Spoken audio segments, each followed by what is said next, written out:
اعوذ باللہ من الشیطان الرجیم بسم اللہ الرحمن الرحیم الحمد لأہلہ والصلاة علی اہلہا اما بعد فقد قال اللہ الحکیم فی کتابہ الکریم بسم اللہ الرحمن الرحیم فاعتبروا یا اولی الابصار۔ اس آیہ کریمہ کے ذیل میں جو نصیحتوں کا سلسلہ ہے اور ہم نہج البلاغہ کی کچھ باتیں آپ کی خدمت میں پیش کر دیتے ہیں۔ نہج البلاغہ جو یقینی صورت میں ہماری زندگی کو شعور اور عقل کے ساتھ گزارنے کی اہمیت سکھاتی ہے۔ زندگی تو جو بھی کائنات میں شے زندہ ہے وہ سب گزر جائے گی اور زندگی کا سلسلہ کبھی رکنے والا نہیں ہے، قیامت ہی آ جائے گی اور مسئلہ ہے۔ مگر جس نے انسان کو یا پوری کائنات کو زندگی دی ہے اس نے نظام ایسا بنایا ہے کہ زندگی کو جنم دیتی ہے اور رخصت ہو جاتی ہے۔ ایک پودا دوسرے پودے کو جنم دیتا ہے، ایک انسان دوسرے انسان کو جنم دیتا ہے۔ جنم میس یعنی اس کے وجود کی برکتوں سے اللہ نے اسے صاحب اولاد بنایا، اور ہر مخلوق میں سے ہر کسی کو پروردگار عالم نے یہ قوت عنایت کی ہے، یہاں تک کہ درختوں میں بھی یہ بات موجود ہے کہ ان میں بھی جو ہے مادہ درختوں کے جراثیم، نر درختوں کے جراثیم مادہ کی طرف منتقل ہوتے ہیں۔ تو اس اعتبار سے یہ سلسلہ کبھی رکنے والا تو نہیں ہے۔ زندگی کا سلسلہ جب تک خداوند عالم کی منشا ہے، اس کی مشیت ہے، زندگی کا سلسلہ کبھی رکنے والا نہیں ہے۔ لیکن زندگی کی اہمیت، اب بات یہ ہے کہ کس زندگی کی اہمیت ہے۔ اب سوال اس بات کا ہے کہ کس زندگی کی اہمیت ہے۔ اسی زندگی کی اہمیت ہے جس زندگی میں اس مالک کے حکم کو جگہ ملے جس نے انسان کو زندگی دی ہے، اور حکم خدا کی جو ہے زندگی میں، انسان کی ہی زندگی میں حکم خدا ہے۔ باقی کسی کو بھی اللہ نے جو ہے حکم خدا کے لیے نہ کسی کے اوپر قرآن نازل کیا ہے اور نہ کسی کو نبی کو کسی کی ہدایت کے لیے بھیجا ہے۔ جیسے مچھلیوں کی ہدایت کے لیے بھیج دیتا، جیسے جانوروں کی ہدایت کے لیے بھیج دیتا۔ چونکہ خداوند عالم نے انہیں جو ہے ہدایت تکوینی کے اعتبار سے جو ہدایت عطا کی ہے وہ ان کے لیے کافی ہے، مگر انسان کو پروردگار عالم نے عقل و شعور دیا ہے اور انسان سے تقاضا کیا ہے کہ وہ میرے حکم کی روشنی میں زندگی گزارے۔ کس کی روشنی میں زندگی گزارے؟ میرے حکم کی روشنی میں۔ اور میرے حکم کو جاننے کے لیے انسان کے پاس کوئی راستہ نہیں تھا، اس لیے پروردگار عالم نے نبیوں کو بنایا، نبیوں کو نبوت عطا کی، اور تاکہ نبیوں پر وحی نازل کرے اور وحی کے ذریعے پیغام الہی نبیوں تک پہنچے اور نبی اس پیغام کو امت تک، لوگوں تک پہنچائے۔ ٹھیک، یہی سلسلہ یوں ہی چلتا رہا یہاں تک کہ یہ سلسلہ جب پیغام مکمل ہو گیا اور قانون مکمل طور پہ نازل ہو چکا اور اللہ نے اپنے دین کے مکمل ہونے کا اعلان کر دیا، اب اس مکمل قانون اور شریعت کو بچانے والے کی بھی ضرورت ضروری تھی۔ جب تک بچانے والے کی ضرورت بالکل ایک دم ناگزیر، یعنی انکار ہی نہیں کیا جا سکتا۔ زندگی میں ایک چھوٹا موٹا سا بزنس کھڑا کرتے ہیں، چھوٹی موٹی سی کوئی دکان بنا لیتے ہیں، کوئی ہوٹل بنا لیتے ہیں، کوئی چھوٹا سا بزنس کھڑا کر لیتے ہیں۔ ان لوگوں سے پوچھو جن کے پاس وارث نہیں ہے کہ وہ اپنے بزنس کو دینے میں کتنے پریشان ہو جاتے ہیں کہ جس بزنس پہ زندگی لگائی تھی وہ دے کے کسے جائیں۔ ہوتی ہے کہ نہیں ہوتی ہے؟ تو جب انسان زندگی میں ایک چھوٹا موٹا سا گھر بنا لیتا ہے اور اس کو اگر وارث نہ ہو تو انسان کو بہت ٹینشن ہو جاتی ہے، مجھ جیسے انسان کو۔ تو جس نبی نے، جس خدا نے اپنے نبی پر پورا دین نازل کیا ہو اور اس دین کو منزل کمال تک مکمل کرنے کے لیے اللہ نے 1,24,000 نبیوں کو بھیجا ہو، اور جب آخری نبی آیا ہو اور اس پر یہ دین مکمل کر دیا گیا ہو، تو پھر کیا اللہ کے لیے، نبی کے لیے یہ لازم نہیں تھا کہ وہ اپنے بعد اس دین کی حفاظت کرنے والے کا اعلان کر کے جائے کہ میرے بعد اس دین کا وارث کون ہے، اس قرآن کا وارث کون ہے، وارث قرآن کون ہے، اور تم قرآن کے معنی سمجھنے کے لیے جاؤ گے تو وہ کون ہے جو تمہیں صحیح معنی قرآن بتا سکے۔ تو پیغمبر اسلام پر یہ لازم تھا کہ نہیں تھا؟ پیغمبر اسلام نے اس کام کو انجام بھی دیا، بلکہ انجام پیغمبر اسلام نے انجام نہیں دیا، بلکہ بہت بڑی تاریخ ہے اس سلسلے میں۔ کہتے ہیں کہ جب پیغمبر اسلام سن 10ویں ہجری تھی ابھی، اور ماہ ذیقعدہ، ماہ ذی الحجہ، ذیقعدہ کی آخری تاریخ تھی، ماہ ذیقعدہ کی آخری تاریخیں تھی، پیغمبر اسلام مسجد نبوی کے صحن میں ٹہل رہے تھے، نماز شب سے فارغ ہو گئے تھے، نماز صبح کا انتظار کر رہے تھے، اور مسجد نبوی میں ابھی موجود ہی تھے کہ پیغمبر اسلام کے اوپر جناب جبرائیل نازل ہوئے، اور جبرائیل نے آ کے جو ہے پیغمبر اسلام کو سلام کیا اور کہا کہ اللہ آپ پر درود و سلام اور رحمت نازل کرے۔ خدا کا پیغام یہ ہے کہ اے نبی، اے ہمارے حبیب، اے محمد مصطفیٰ، آپ نے پورا دین پہنچا دیا ہے، مگر 2 چیزیں باقی رہ گئی ہے، اور ان میں سے ایک چیز ہے حج کے احکام، اور دوسری شے ہے ولایت امیر المومنین، یعنی علی کی امامت کا اعلان۔ اور جب یہ 2 چیزیں آپ فرشتے نے کہا تو نبی نے جو ہے انہی تاریخوں میں اعلان کر دیا۔ اطراف مدینہ چاروں طرف جتنی بستیاں تھیں، پیغمبر اسلام نے خبر بھجوائی، اور خبر بھجوانے کے بعد اللہ کے نبی نے اعلان کیا،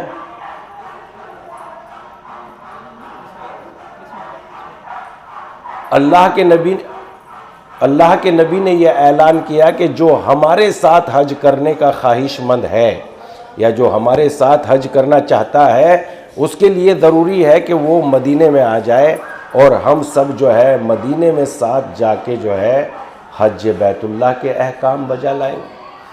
اس سلسلے میں جو ہے نبی نے جب یہ پیغام بھجوایا تو 80,000 لوگ جو ہے مدینے میں جمع ہو گئے۔ کتنے؟ 80,000 لوگ۔ پیغمبر اسلام صلی اللہ علیہ وآلہ وسلم نے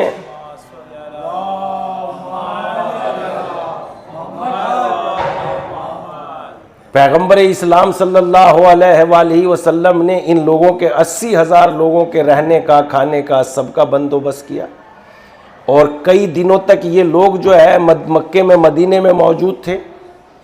اور جب تاریخ چلنے کا اعلان ہوا اور پیغمبر اسلام پیادہ جو ہے مسجد شجرہ تک پہنچے، اور مسجد شجرہ میں جانے کے بعد آپ نے احرام باندھا، اور چاروں طرف سے صدائیں بلند ہونے لگی، اللہم لبیک لبیک لا شریک لک لبیک ان الحمد والنعمت لا شریک لہ ولہ الملک۔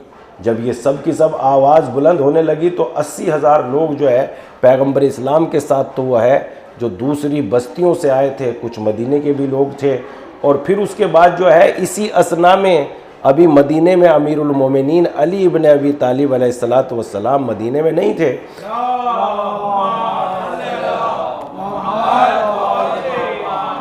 بلکہ وہ تو جو ہے یمن کی طرف پیغمبر اسلام کی بھیجنے پر، پیغمبر اسلام کی خواہش پر یمن گئے ہوئے تھے، اور یمن کے لوگوں کو تبلیغ اسلام پیش کر رہے تھے۔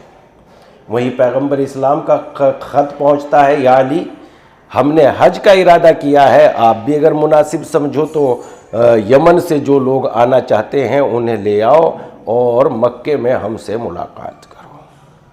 حضرت علی علیہ السلام نے جب یہ قانون، یہ خط پڑھا تو لوگوں میں اعلان کر دیا کہ اللہ کے نبی کا حج کرنے کا ارادہ ہے، لہذا جو لوگ ان کے ساتھ حج کرنا چاہتے ہیں وہ ہمارے ساتھ چلیں۔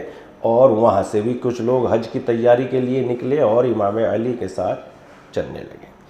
جب یہ قافلہ مکے میں پہنچ گیا تو امام علی علیہ السلام نے انہیں سرحد مکہ کے نزدیک روک دیا، اور روکتے ہوئے یہ کہا کہ ابھی تم ٹھہر جاؤ، میں نبی سے دوسرا حکم لے آؤں کہ آخر وہ کیا چاہتے ہیں، کہ ہم ان کے ساتھ حج کریں یا ہم اپنے قافلے کو الگ لے آئے۔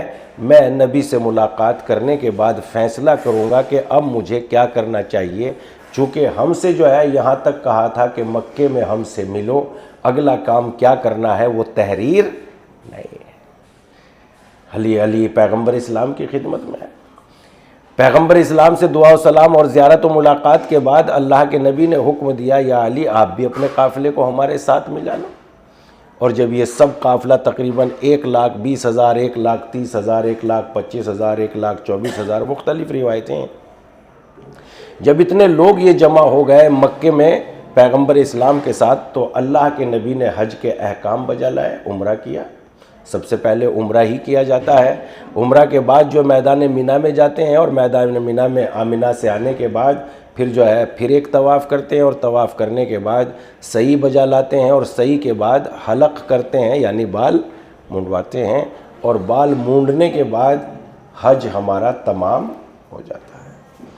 لوگوں کو یہ انتظار تھا کہ اللہ کے نبی جو ہے حج کے احکام بجا لانے کے بعد کچھ رکیں گے، مکے والوں سے ملاقات کریں گے، تمہارے حال کیسے ہیں، تمہارے کاروبار کیسے ہیں، تمہاری کیا گزر رہی ہے، یہ ملاقات کریں گے۔ مگر پیغمبر اسلام ابھی صفا و مروہ کی ہی پہاڑیوں پر موجود تھے کہ حکم خدا آیا، اے اللہ کے نبی جتنے بھی آپ پہ تبرکات انبیاء ہیں، نبیوں کے تبرکات ہیں، ان سب کو علی کے حوالے کر دو۔ نبیوں کے تبرکات کیا ہوتے ہیں؟ نبیوں کے تبرکات جو ہے، نبی جس جگہ پر قدم رکھ دے وہ جگہ بھی بابرکت ہو جاتی ہے۔ اگر نبی کسی کپڑے کو پہن لیتا ہے تو وہ کپڑا بھی بابرکت۔ اس اعتبار سے اللہ کی طرف سے ایک قمیض آئی تھی، قمیض جناب ابراہیم علیہ السلام کے لیے، جب آگ میں پھینکا جا رہا تھا تو اس قمیض کو جناب جبرائیل نے جناب ابراہیم علیہ السلام کے زیب تن کیا، اور وہ قمیض اتنی بابرکت تھی، اتنی مبارک تھی کہ اس کی وجہ سے جناب ابراہیم علیہ السلام کا بال بھی بیکا نہیں ہوا، حکم خدا سے آگ بھی ٹھنڈی ہو گئی۔ یہ کرتا ورثے میں جناب اسحاق کو ملا، جناب اسحاق کے بعد جناب یعقوب کو ملا، اور جناب یعقوب نے جب اپنے بیٹوں پہ انہیں یقین نہیں تھا کہ وہ موسیٰ کو اذیت نہیں پہنچائیں گے، یوسف کو اذیت نہیں پہنچائیں گے، تو اس قمیض کو کپڑے کے نیچے پہنا دیا اور کہا کہ بیٹا اس قمیض کو اپنے آپ سے دور نہ کرنا، یہ قمیض تمہاری حفاظت کرے گی۔ حضرت یوسف نے مسکراتے ہوئے کہا مگر یہ تو میرے قد سے بہت زیادہ بڑی ہے۔ حضرت یعقوب نے کہا پہنو تو صحیح، یہ تمہارے قد کے برابر ہو جائے گی۔ اب اس کے بعد جناب یوسف علیہ السلام نے اس قمیض کو پہنا، تو یہ تبرک انبیاء ہے، نبیوں کا تبرک ہے، اور وہی قمیض سبب بنی کہ جناب یوسف علیہ السلام نے جب اپنے بھائیوں سے کہا کہ میں ہی تمہارا بھائی یوسف ہوں، اور اس کے بعد جو ہے جب بھائیوں نے بتایا کہ تمہارے فراق میں روتے روتے بابا کی آنکھیں چلی گئی، تو حضرت یوسف علیہ السلام نے کہا یہ میرا کرتا لے جاؤ اور میرے بابا کے چہرے پہ ڈال دینا، ان کی جو ہے گئی ہوئی بینائی روشنی واپس آ جائے گی۔ یہ ساری باتیں تو میں وہ بیان کر رہا ہوں جو قرآن مجید میں موجود ہے، مگر اتفاق کی بات یہ ہے کہ امت مسلمہ ان باتوں کو بھی نہیں مانتی جو قرآن مجید میں ہے۔ اتفاق کی تو بات یہ ہے۔ تو میرا یہ کرتا لے جاؤ، میری یہ قمیص لے جاؤ، جا کے بابا کے چہرے پہ ڈال دو، اور اس قمیص کے ذریعے سے بابا کی بینائی واپس آ جائے گی۔ پروردگارہ جب یوسف کے وسیلے سے، پہلی بات تو یہ ہے کہ جب تجھے حضرت یعقوب کو بینائی ہی دینی تھی تو یوسف کی ضرورت کیا تھی، یوسف کے وسیلے کی ضرورت کیا تھی؟ مگر پتہ چلا ہم گناہگار ہی وسیلے کے محتاج نہیں ہیں، ارے نبی بھی وسیلے کے محتاج ہیں۔ ہم گناہگار ہی وسیلے کے محتاج نہیں ہیں، نبی بھی وسیلے کے محتاج ہیں۔ لہذا پہلے تو جناب یوسف کا وسیلہ، یوسف کی قمیض، اب یعقوب کی قمیض نہیں رہ گئی، اب ابراہیم کی قمیض نہیں رہ گئی، اب یوسف کی قمیض۔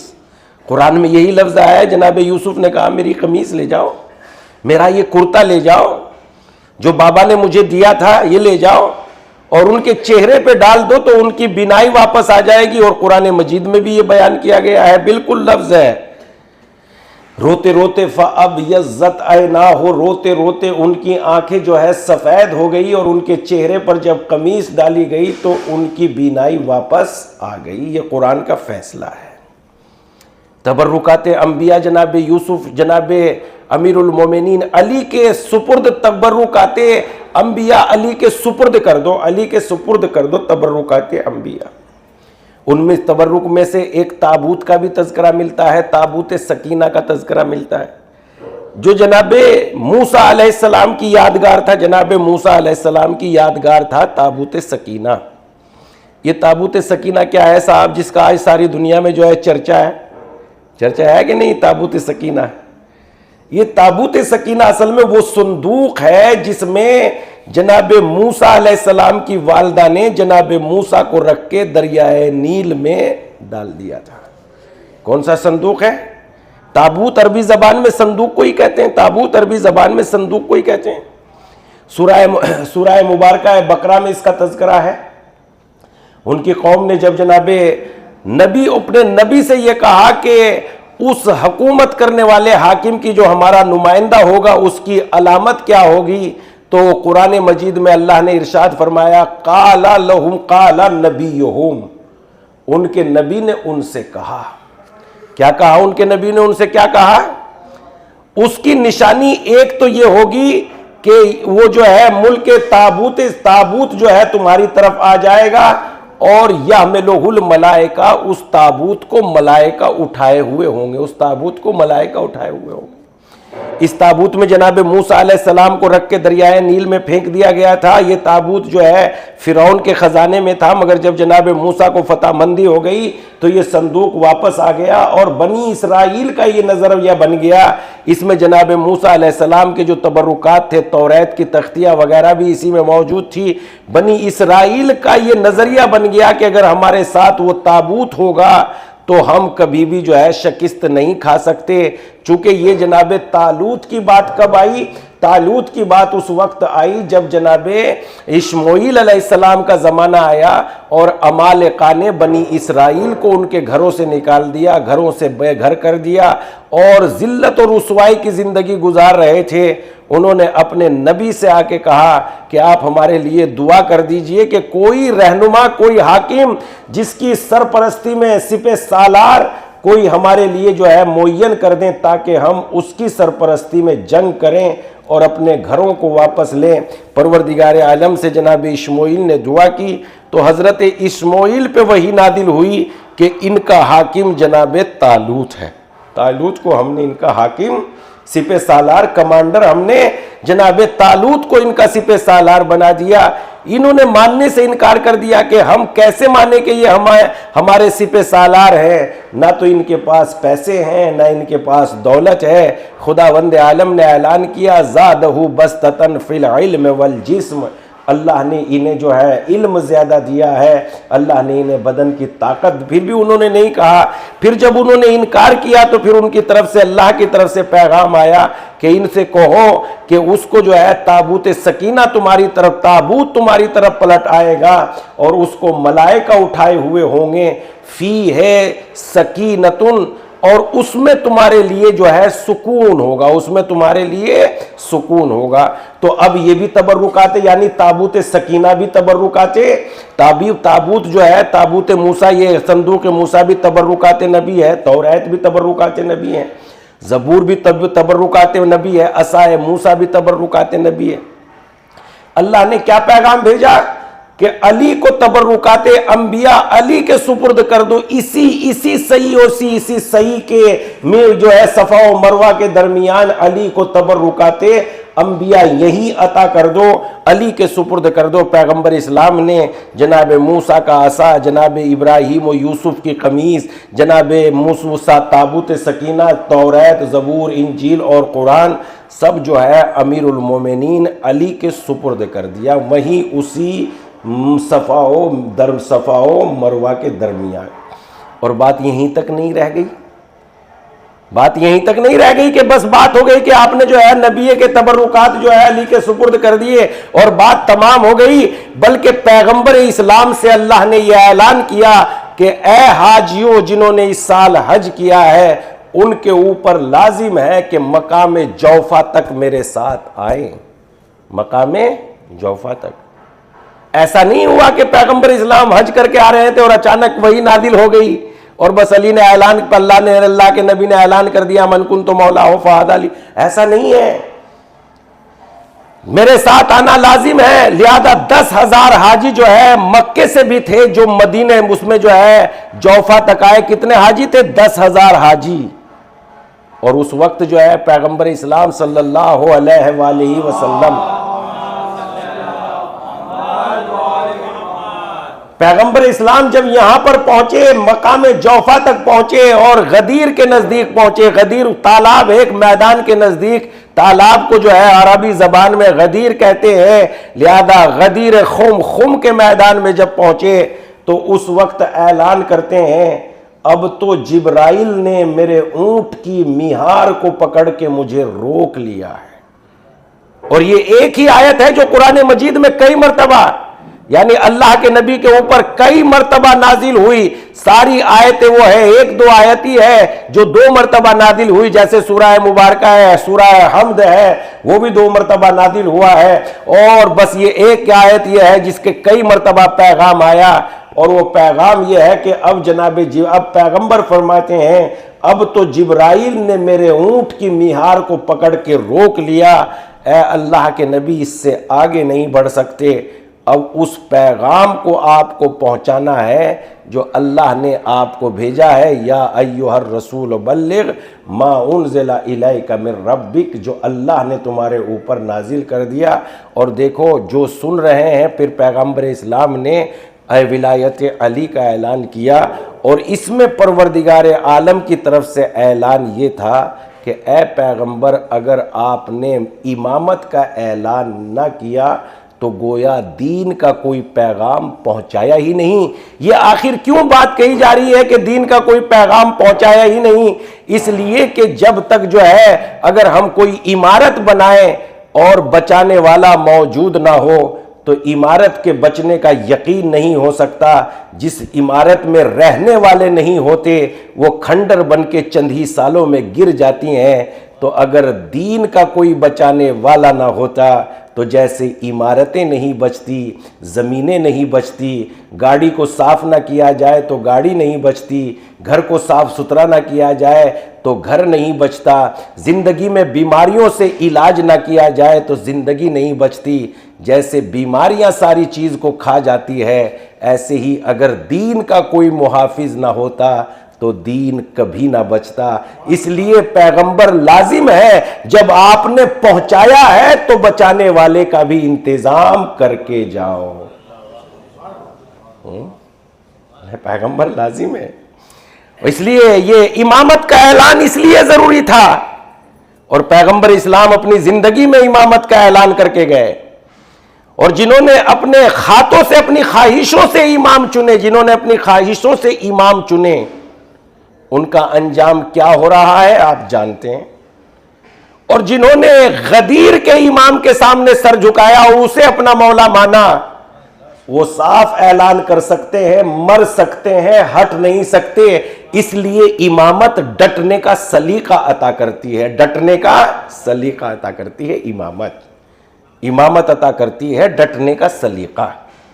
اور جہاں رہبر اتنی ہی نہیں ہے وہاں تو ان کا اعلان ہے کہ کھاؤ پیو اور آگے بڑھو، اس لیے کہ زندگی ہے تو جہان ہے اور یہی مزے لے لو۔ کچھ لوگ اپنے منہ سے کہتے ہیں کہ آخرت کا کوئی تعلق نہیں ہے، کچھ لوگ اپنے عمل سے کہتے ہیں آخرت کا کوئی مطلب نہیں ہے۔ جب آخرت ہے تو آج مر جائے کہ کل مر جائے کیا فرق پڑتا ہے؟ جن کا ایمان آخرت پہ ہے وہ موت کو گلے لگا کے کہتے ہیں۔ علی ابن ابی طالب تو موت سے ایسے محبت کرتے ہیں جیسے بچہ اپنے سرچشمہ غذا سے محبت کرتا ہے، اس لیے کہ جب ایک دن جانا ہی ہے، طے ہے، تو وہ آج بلا لے کہ کل بلا لے، فرق کیا پڑتا ہے؟ تو اس لیے امیر المومنین نے نہج البلاغہ میں جو باتیں بیان کی ہے ہم اس پہ توجہ دیں اور اس پہ بہت زیادہ دھیان دیں اور اس کے سلسلے میں بہت کام کریں۔ واقعاً ہم جو ہے بہت باتیں جو ہے امیر المومنین الصلاۃ والسلام کے سلسلے میں ہم جانتے ہیں، اور امام اپنی وصیت میں ایک بہت زیادہ چیز پہ توجہ دیتے ہیں، اور وہ ہے معاشرے کے غریب و فقیر، یتیم و مسکین، اور جو ہے فقیر و غریب لوگ جو ہے، یہاں تک کہ میں آپ کی خدمت میں عرض کر دوں، کل ہی مطالعہ کر رہا تھا ایک کتاب کا، اس میں نے دیکھا کہ جب جناب یعقوب علیہ السلام اپنے بیٹے جناب یوسف کے لیے بہت تڑپ رہے تھے تو اللہ نے اسرائیل کو بھیجا اور کہا کہ اے یعقوب میں نے تمہارے بیٹے یوسف کی روح کو قبض نہیں کیا ہے. یہ تنہا نبی ہے جن کے پاس جو ہے ملک الموت آئے, اور اس کے بعد جو ہے ملک الموت نے جب یہ بات سن, جناب یعقوب سمجھ گئے میرے یوسف کو ابھی موت نہیں آئی ہے, میرا یوسف زندہ ہے. اور اس کے بعد جو ہے جب بن یامین بھی روک لیے جناب یوسف نے, تو حضرت یعقوب علیہ السلام بہت زیادہ تڑپ گئے, اور جب تڑپ گئے تو اللہ نے جو ہے ملک کو بھیجا, اور ملک کو بھیجنے کے بعد جناب یعقوب سے پوچھا, اے یعقوب یہ بیٹے تمہیں کس نے عطا کیے ہیں؟ کہا میرے پروردگار نے. کہا یہ سب کچھ تمہیں کس نے دیا ہے؟ کہا میرے رب نے. کہا اگر تمہارے بیٹے کہیں چلے گئے تو پلٹانے کی طاقت کون رکھتا ہے؟ کہا میرا رب پلٹانے کی طاقت رکھتا ہے. کہا فقیروں کو کھانا کھلاؤ, غریبوں سے محبت کرو.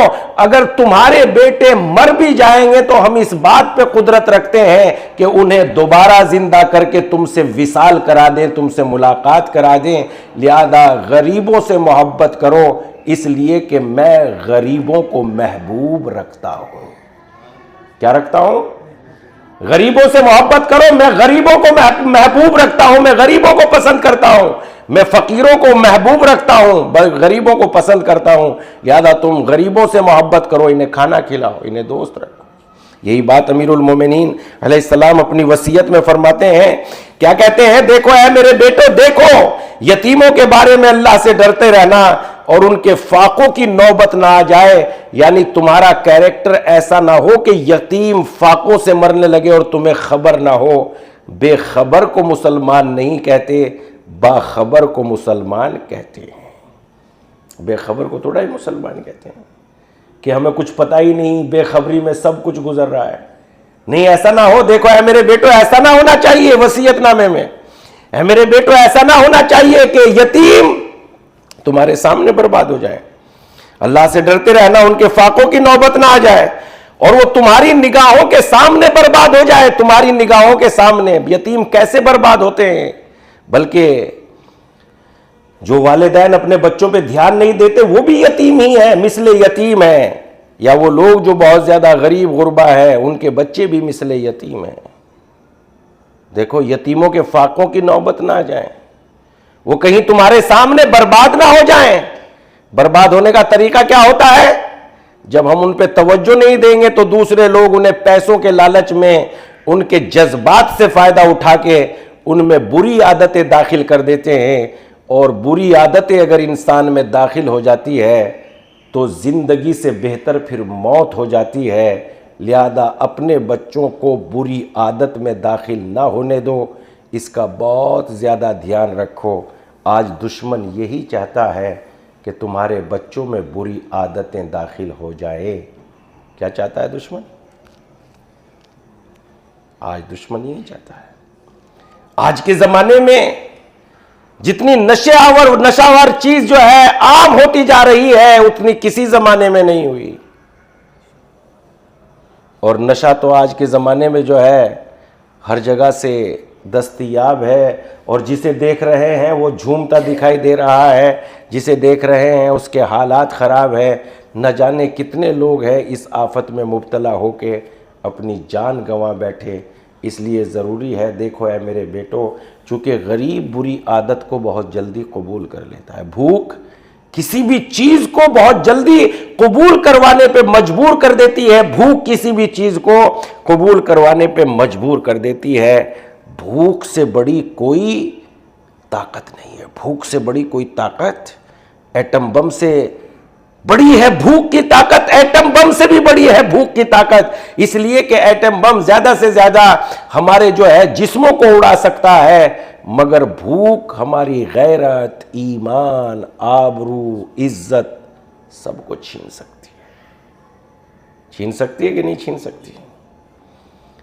فاقوں کی زندگی میں گزارنے والے مرد و عورت, آپ ان سے پوچھئے کہ جب فاقے کا مقابلہ کرنے کے لیے تیاری, مثلا فاقے سے مقابلہ تو ہوتا ہی نہیں, لوگ اپنی آبرو عزت کو بھی نیلام کر دیتے ہیں. میں زیادہ بہت کھل کے بھی نہیں کہہ سکتا, ورنہ دلیل جو ہے یہ کوٹھے جو دنیا والوں نے بنائے ہیں, یہ دلیل ہے کہ لوگ بھوک کے بدلے اپنی بیٹیوں کو بھی بیچ دیتے ہیں. بیچ دیتے ہیں کہ نہیں بیچ دیتے؟ اور انسان کتنا بے غیرت ہو جاتا ہے.